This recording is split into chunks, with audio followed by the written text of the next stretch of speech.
to my friends or family and trying to get them interested in battery energy storage, I often try and compare it to the smartphone, the phone itself being the battery and the software being the apps.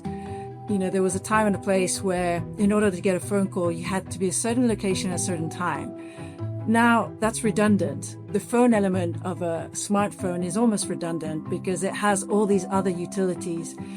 And I can almost imagine something similar happening with batteries, where as we evolve and the needs evolve, we'll find new ways of monetizing this flexibility for different uses. There are more capabilities than people even realize. And I think that that's one of the key things that I've sort of taken away is that regulators, people making policy, people in this space, they don't always understand technology, and sometimes they think they fear technology.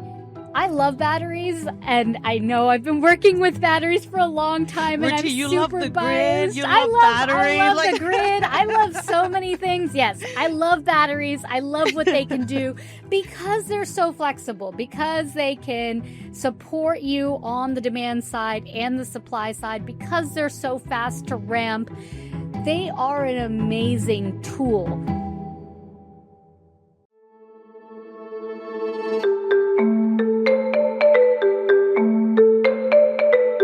Welcome to Interchange Recharged, the podcast where we unpack the technologies, trends, and players shaping the clean energy transition. I'm your host, Sylvia Leyva Martinez, Research Director at Wood Mackenzie. Today, we're diving into one of the hottest topics being discussed in the energy world right now: how energy storage will save the grid. I don't think it needs saving. I think it needs some help. Some help in its extremely difficult job it's doing. As electrification accelerates, AI data centers multiply, and demand surges across the US, the grid is under growing pressure to stay balanced, flexible, and reliable.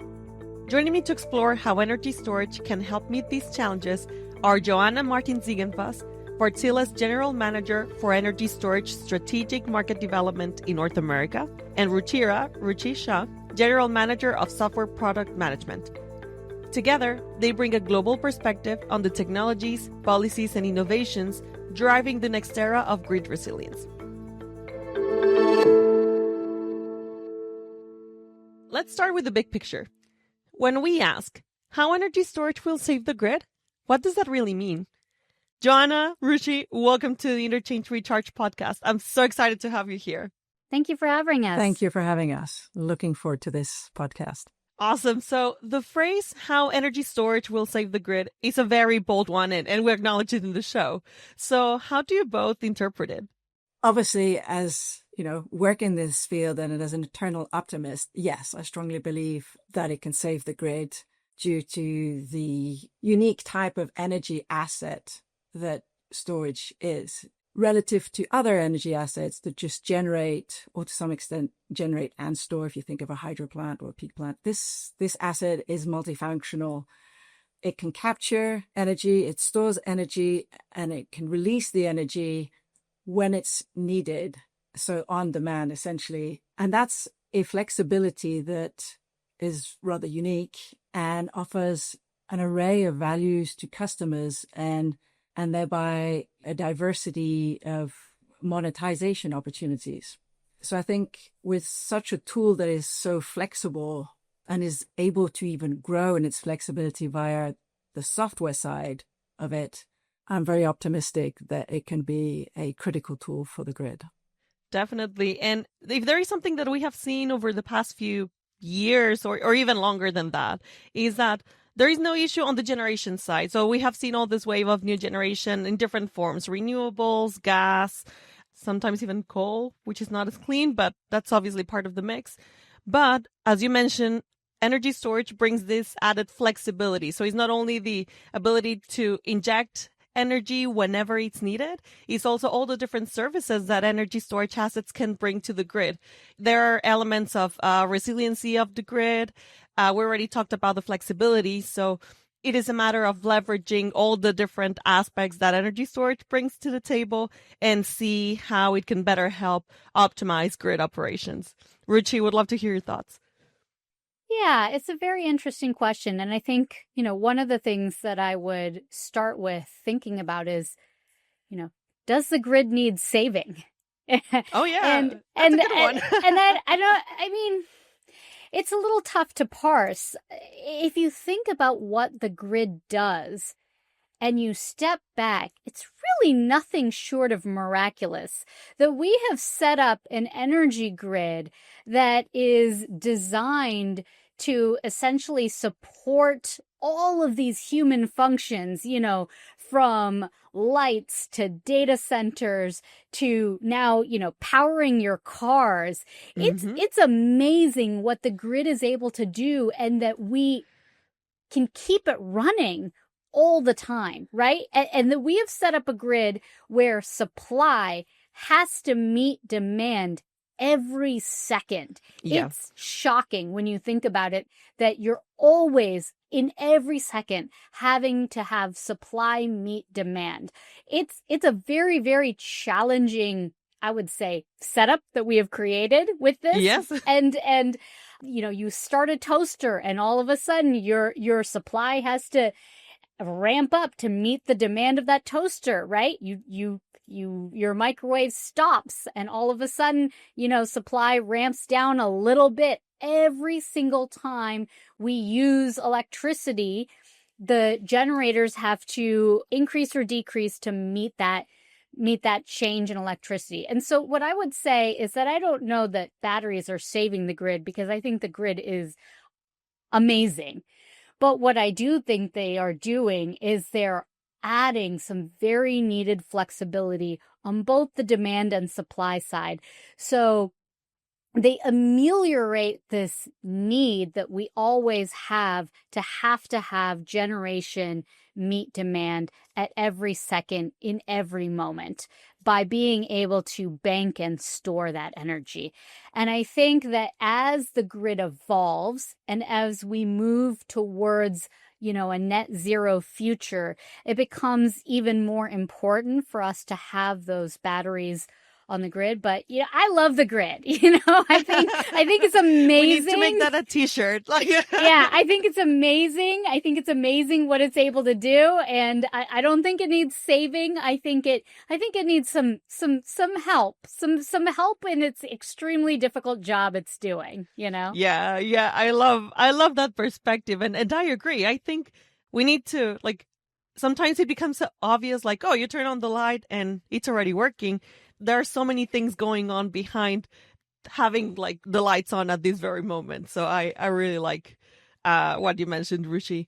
And speaking of this supply demand balancing, something that we have discussed in the podcast a few times already is the surge in electricity demand that we're expecting, particularly in the US. We're already seeing some signs of strain. From our conversations, it seems that energy storage is the front runner in grid scale solutions to address this strain. So could you tell me more about how are you seeing this and you're approaching it within Wartsila? Yes, we are seeing there is essentially a growing concern of the strain of load on the grid. And, that's been relevant with some of the blackouts that we've experienced, in California and in Texas. Mm-hmm. Essentially, with regards to Wartsila, we see battery becoming more of a key asset for the grid in terms of its multifunctionality and its ability to not only just provide on-site generation, but have this ability to smooth out the growth of renewable energy on the grid and provide as well the added artificial inertia that is needed to keep the grid stable within its frequency. Actually, could you elaborate on that just for the audience? What are the challenges with inertia? How is that relevant for the grid and the frequency as well? Yeah. Let's talk a little bit about inertia and what does that mean, right? So when you think about the grid and how it exists today, the way that the grid exists is really based on these fossil fuel generation sources that include spinning turbines, right? And so these spinning turbines produce what we would call natural inertia. because they are spinning and rotating, they produce this natural inertia response so that when supply and demand are not meeting, remember we talked earlier about how supply and demand have to meet every single second, and that's how the grid is set up. So when supply and demand do not meet, you have these spinning turbines that essentially are able to produce this natural sense of inertia. Think about it as when you are driving a car and when you press on the brakes, it takes a while to slow down. And then when you press on the accelerator, it takes a while to accelerate again. It's this idea that an object in motion tends to stay in motion. So there's this synthetic inertia. Now, renewable resources, so for example, solar and wind, do not produce this inertia. People think that wind produces it because there are spinning turbines with wind, but the reality is that the way that you access the electricity from wind is not directly through a turbine, but through an inverter.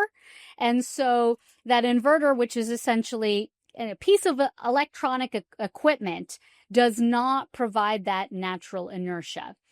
So if we need that natural inertia in order to essentially act as, an airbag for the grid, in order to slow down any challenges that may occur when supply and demand are not meeting, that is what we use inertia for. So what inertia does is it ensures that when supply and demand don't meet, any response is slowed down. Okay. That's what we get from the inertia, right?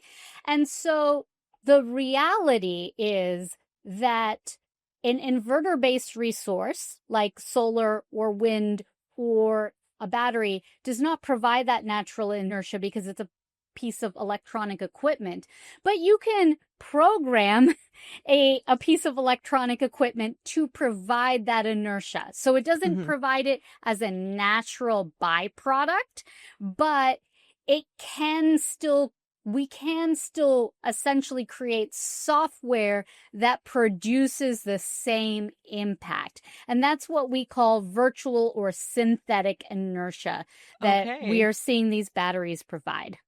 So it's like a way to support generation assets that don't naturally provide this inertia. So comparing renewables versus gas, as you mentioned, that is going to help have more renewables on the ground and ensure that the grid continues operating correctly. Exactly. So it's to ensure grid stability, that we're continuing to have that sort of gentle ride-through mechanism when we have supply and demand mismatch, and to replace the natural inertia produced by fossil fuels with electronics that mimic that same natural inertia.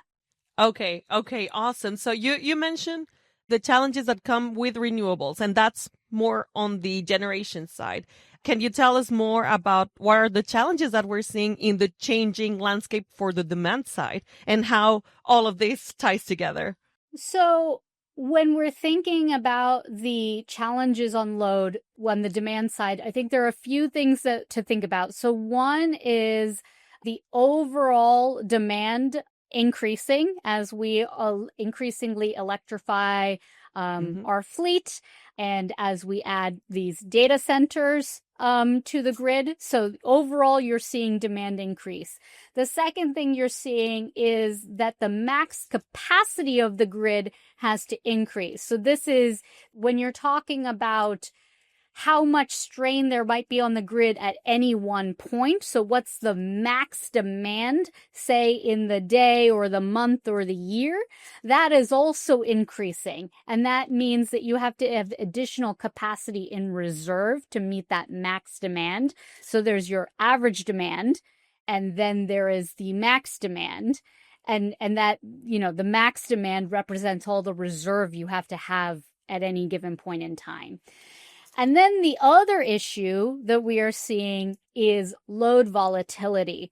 So for many of these data centers, we are seeing that the way that these models run can result in volatility of demand. So the data centers can demand a lot, and then that demand can drop precipitously. And so we are seeing a lot of load volatility there that we need to manage, because again, if demand is at, a gigawatt and supply is at a gigawatt, and then demand drops all of a sudden to 200 megawatts, now you've got to have your supply also drop, right? So it's on both. It's interesting because normally we're constantly thinking about how do we have more supply to meet demand, but you also sometimes have to very quickly reduce supply to meet demand.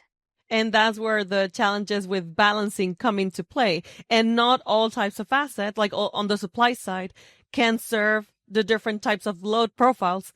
And that's where AI and data centers add even more complexity to the equation, because their load profile is very different from, let's say, a house or a group of houses or any other manufacturing, any other type of factory in general. So that's where we need like more assets. Actually, what is the role that energy storage assets in particular play? Like you already mentioned, the integration of renewables and becoming more of a core reliability asset rather than a nice to have add-on.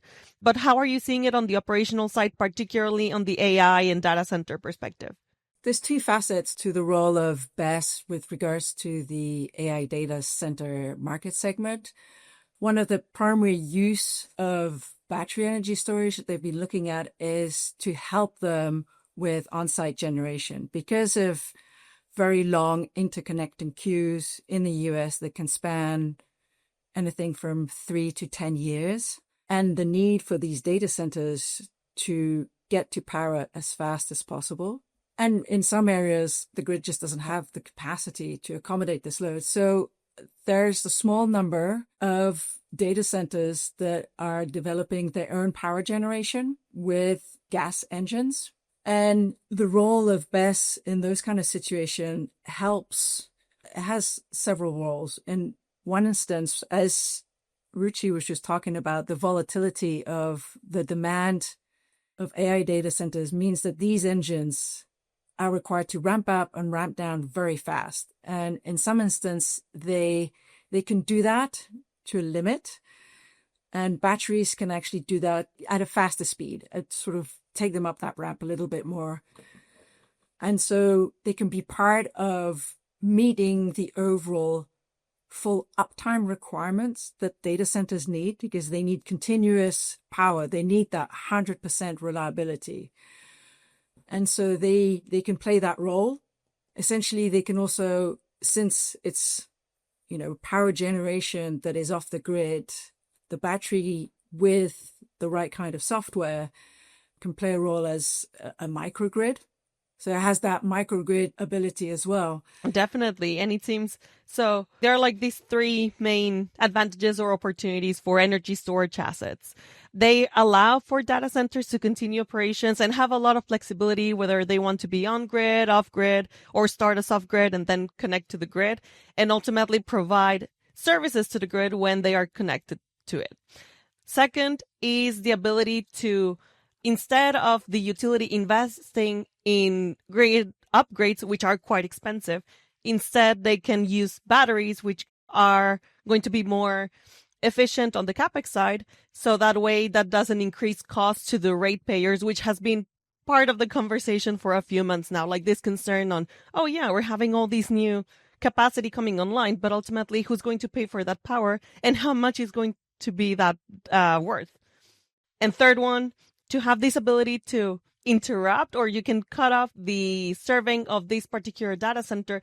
But it's not only that ability, but also it gives a competitive advantage to data centers, because right now everyone is competing to come online first. Exactly. So it can definitely be the difference between one data center coming online first versus the other, and ultimately who wins the AI race. So I really like to see like the different aspects the different opportunities that energy storage assets are bringing, not only to the grid itself, but also to the off-takers and the different parties that are now thinking about how to get connected to the grid faster, and also what options they have in terms of generation and how to better operate and become more efficient in their day-to-day activities. So I love this.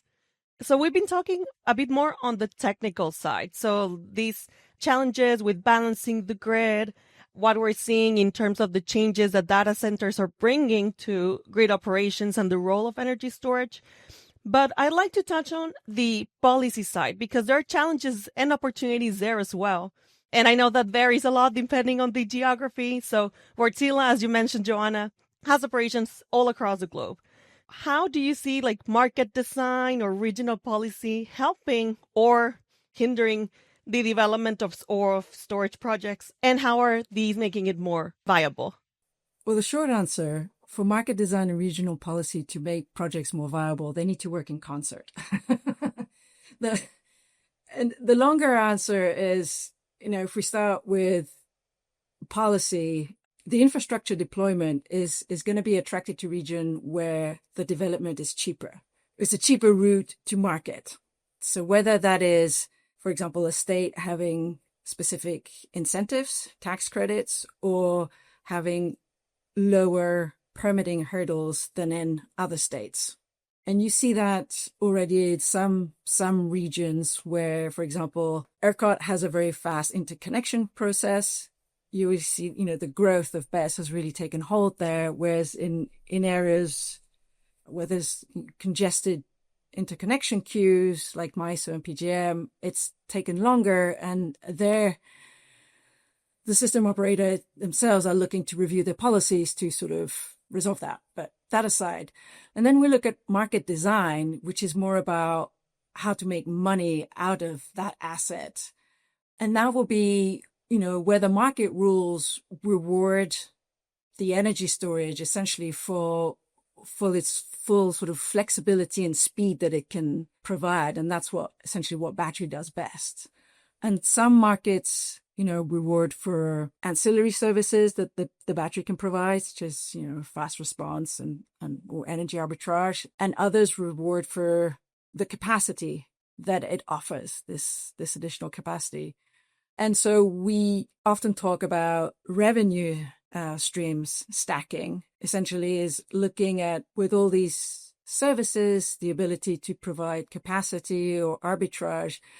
And different markets will have slightly different rules. And in certain markets, some rules will really benefit arbitrage, whereas in others, it will be mostly capacity. So it's essentially dependent on the customer's use case, what they're looking, what they need, and identifying, the most favorable markets within the right geographies.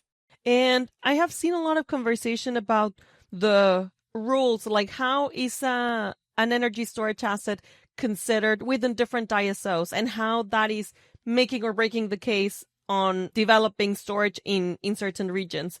So I don't remember exactly which ISO, but there were problems with the fact that the battery had to be sized up to a certain number of hours of peak demand of the node to where it was connected. So the battery ultimately had to be supersized, and this represented a higher cost for the project, and the project economics would not be as attractive compared to a different market that doesn't have this rule.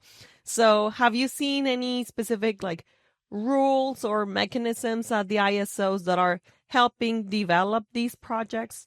I've seen the rule, going back to what we just spoke early on about this data center developer in the SPP market being offered the ability to jump the queue if it was interruptible.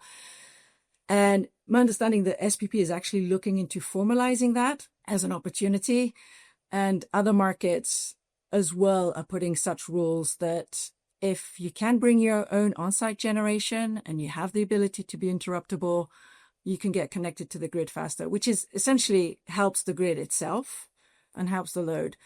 We are also seeing sort of some of the use cases moving from ancillary services to pricing arbitrage and sort of leveraging the volatility in the market and some of the rules around that, or some of the market rules adapting to that change to help essentially the grid manage that volatility, but also it's, helping to capitalize. And I think this is somewhat of an interesting shift in the market as you're seeing developers you're seeing projects moving away from more reliable, stable revenue streams to something that's more risky, flexible, market driven. And so with that respect, is going to be even more encumbrant for like best operators to size and to locate their asset quite carefully, essentially having the ability to shift between different business models. So then ultimately, how can policy better reward this flexibility that you mentioned and like reward these types of technologies that are fast response like energy storage? And you can see that from the policy perspective, but also it comes with these opportunities on the technical side as well. So I would love to touch on both.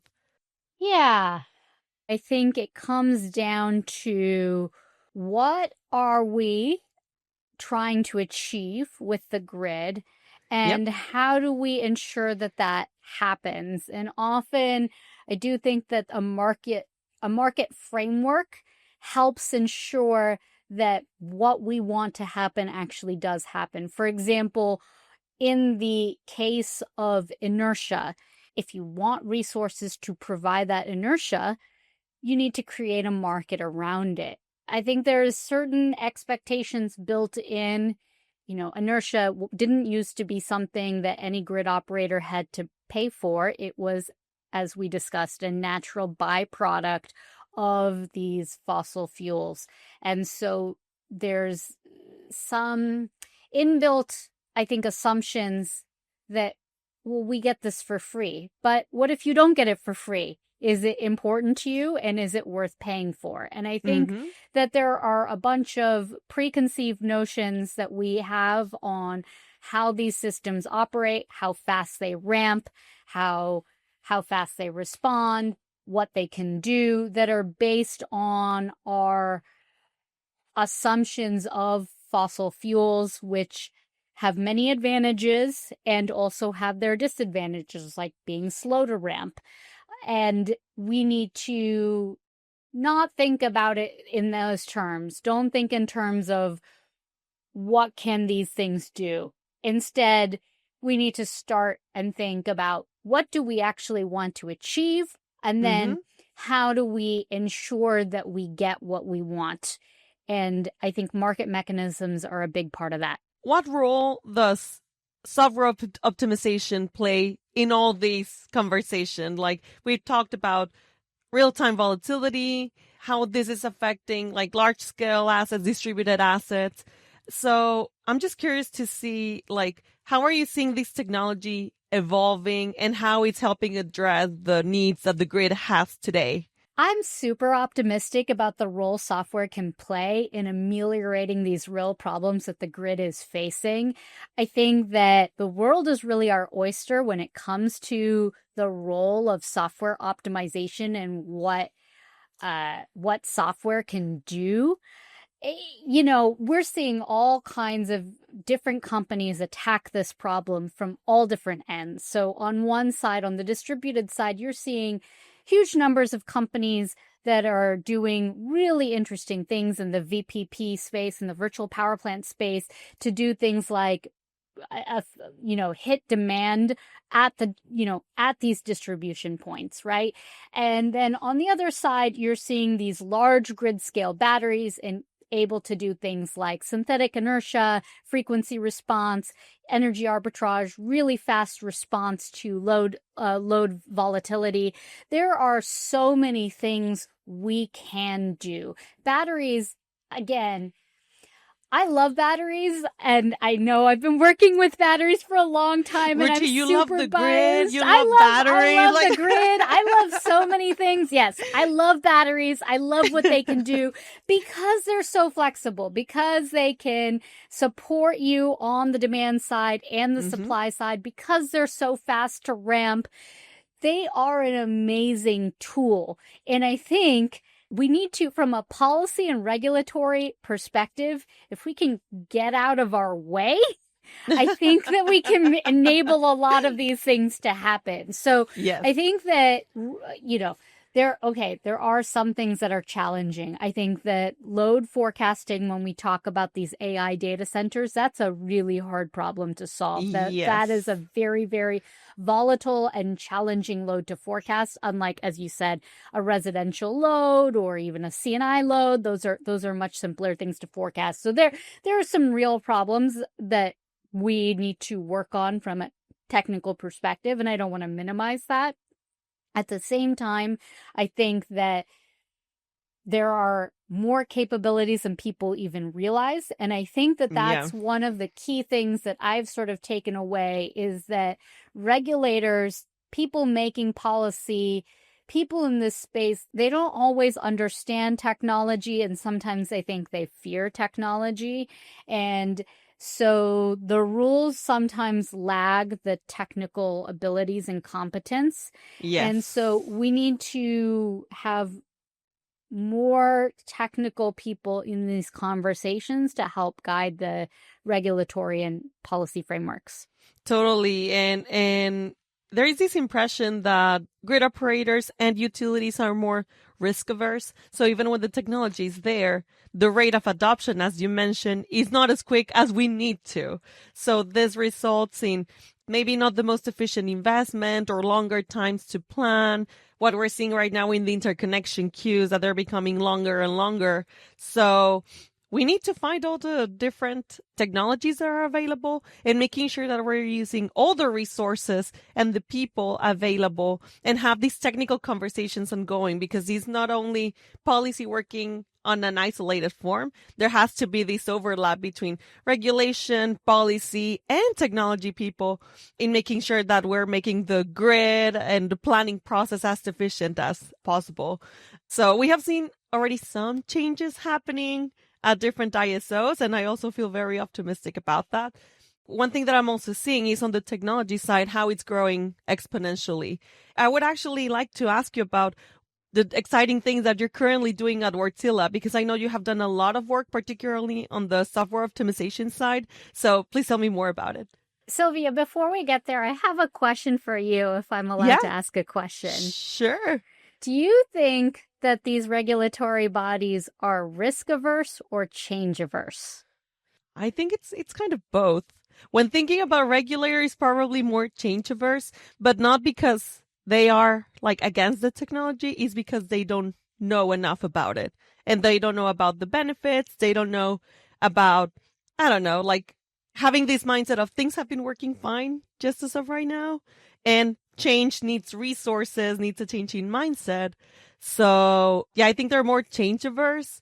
It's a product of maybe lack of education or lack of having these conversations with technical people, as you were mentioning. Yeah, I agree. And the reason I asked is because I think that if you are truly risk averse, I think batteries offer so many opportunities to reduce risk. And overall, I think that that's what we're aiming to do with our technology portfolio is we want to reduce your risk. We want to make you money. And the bottom line is we want average ratepayers to be paying less money for energy. All of those things are wins, right? Yes, totally. And I think that if you think about it, a lot of these changes, it's more of a fear of change.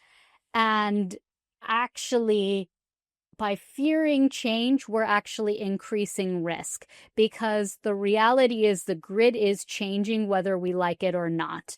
We are seeing more load come online from electrification and from things like AI data centers. We are seeing more load volatility, and those things are not going away. And then on the generation side, as we move to a net zero world, we are seeing more renewable resources on the grid. So that change is happening whether we like it or not.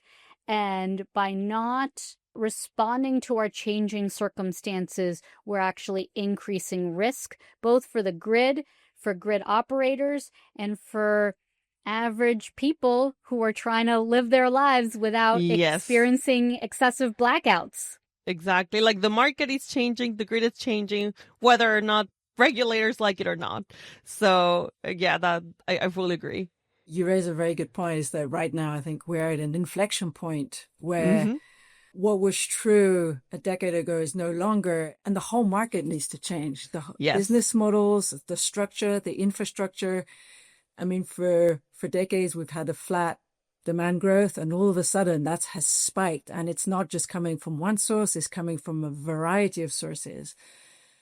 Our regulations and our utilities and our ISOs have been used to working in one paradigm, and we're shifting to a different paradigm. So I think there's a need of change across the spectrum, but change is hard, change is scary, and change is costly. And unfortunately, it takes time. Yes.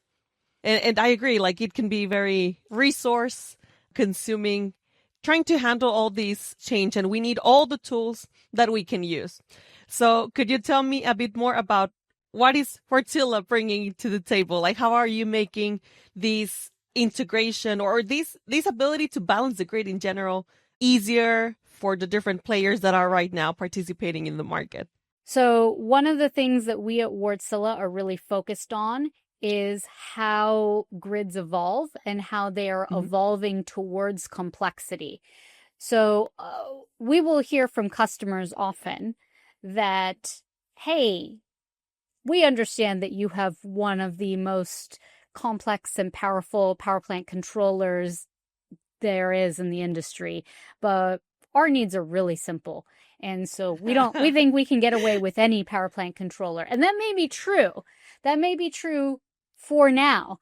But the challenge is that you are building an asset that is going to last for 20 years. And in the past 20 years, we have seen tremendous evolution among these grids in terms of their evolution towards complexity and requiring more from battery operators. And we are seeing that in the US, we're seeing that in ERCOT, we're seeing that in the UK, we're seeing that in Australia, that these grids continuously evolve and the demands on batteries are increasing, as they should, because batteries can fulfill these important challenges. They can meet these challenges that grid operators are facing. So one of the things that we work on with our software suite is we're really focused on ensuring that we are future-proofing our assets and ensuring that as the grids evolve in complexity, as market rules change, that your power plant controller can still meet those needs. A lot of the things that we focus on really include response time. So response time to, as we've discussed, when you're trying to have supply meet demand, you need a very fast ramping response. And batteries are extremely fast to respond. A few years ago, if you look at, for example, Australia, so they have a number of contingency ancillary services in their market, right? So their contingency FCAS, they have a 5-minute FCAS, they have a 1-minute, they have a 6-second, and that used to be the expectation, is that you were going to ramp slowly. However, as you've increased renewables on the grid and as you've increased batteries on the grid, and as grid operators see that actually batteries can respond faster, now you're seeing demand for batteries to respond faster from these regulatory bodies. So for example, you're hearing demand of response within 1 second. Then you hear demand of response within 250 milliseconds. And I don't think that this is over. I think we're going to continue to hear for response times of 100 milliseconds and sub 100 milliseconds. Oh, wow. And what's happening is you have older batteries and older inverters and older power plant controllers that cannot meet that need. Now, when FCAS in AMO, when they had that contingency FCAS for 5-minute, 60-second, and 6-second, all the money was in the 6-second market. That was how these projects were financed. That was where all the money was in. When they developed the 1-second FCAS, all the money went there. And all of a sudden, the 6-second FCAS was no longer very lucrative. If you couldn't perform 1-second FCAS, but your financial model was built assuming you would make all that revenue, now you're stuck. Wow. And that's a big problem that asset operators face. And so that's why we at Wartsila are really focused on ensuring that we can future-proof our assets so that you can evolve as the grid evolves. And it seems that it's also a clear example on how, like, the quick response from the market side can help the players in the market, like, just have more revenue or optimize the revenue with the assets they currently have. Just quote unquote, changing the operation of their assets. And that's where software optimization comes into play. Have that flexibility, and ultimately you can better monetize your assets. So that's an amazing example. Thank you for sharing it. Yeah. What are the changes that you would like to see in the market in the near term to make sure that market design and regulation are addressing the most urgent needs in terms of energy storage deployment? And the second one is, what gives you optimism? And how do you see the market evolving, let's say, over the next 10 years? So I think I'll go back to what Ruchi pointed out, which I thought was very pertinent, is the policy should be built to what we're aiming to achieve.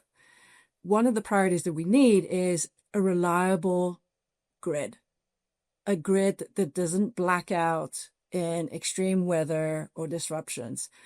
And so I think policies that can essentially help towards the reliability of the grid, and where battery energy storage can play that role, would be something that would be helpful and something I'd like to see. Yeah.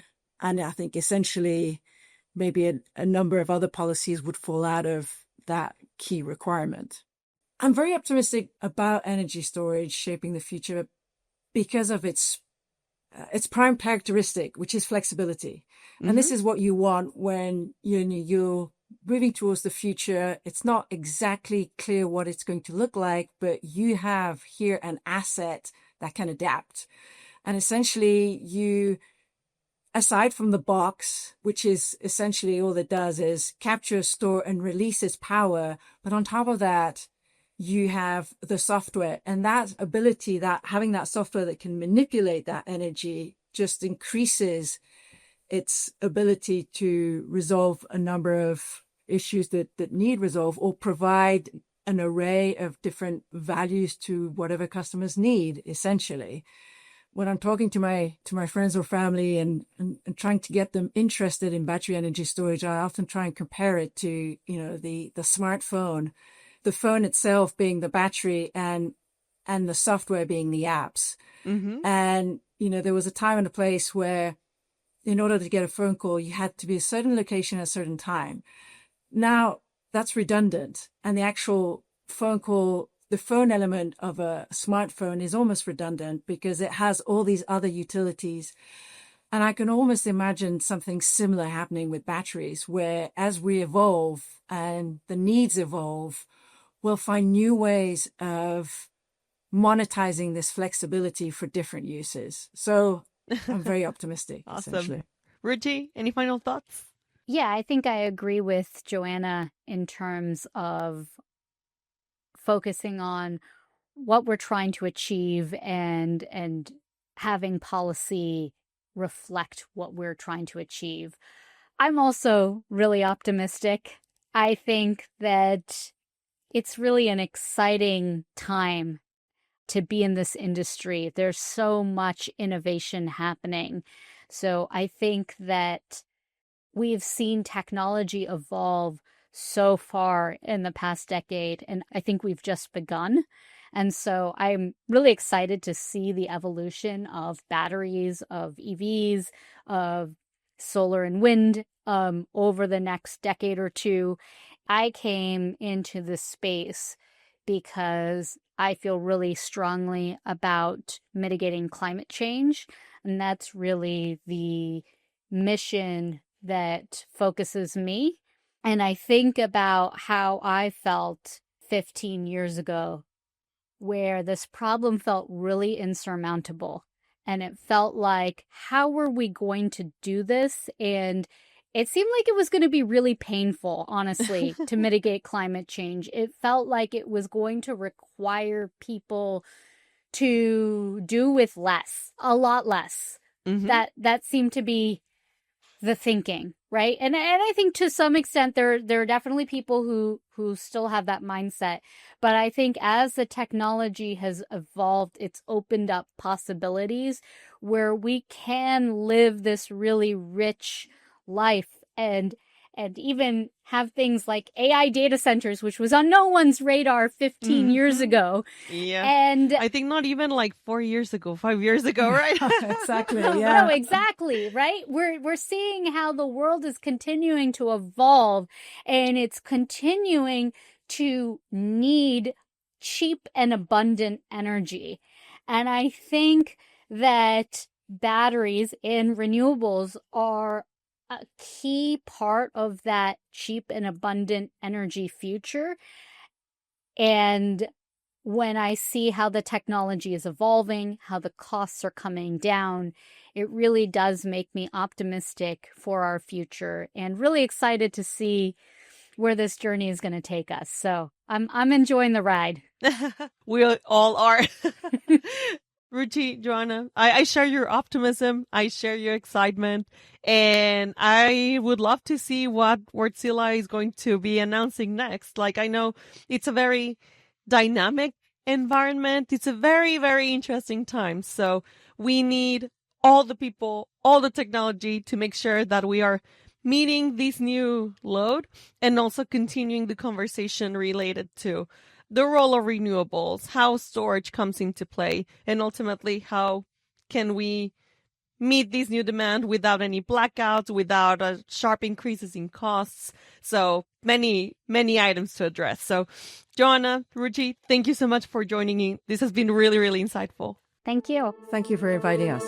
And that brings us to the end of this special Interchange Recharged episode with Wartsila. As we've heard, the energy transition isn't just about building more power. It's about building smarter systems that can flex, respond, and evolve. From hardware to software, from market design to policy reform, storage is proving to be much more than a supporting player. It's becoming the backbone of a resilient, decarbonized grid. A huge thank you to Joanna and Ruchi from Wartsila for joining me, and thanks to all of you for listening. If you enjoyed the discussion, follow Interchange Recharge wherever you get your podcasts and explore more insights from Wood Mackenzie on the technologies shaping the energy future. I'm your host, Sylvia Leyva Martinez. Muchas gracias. See you soon.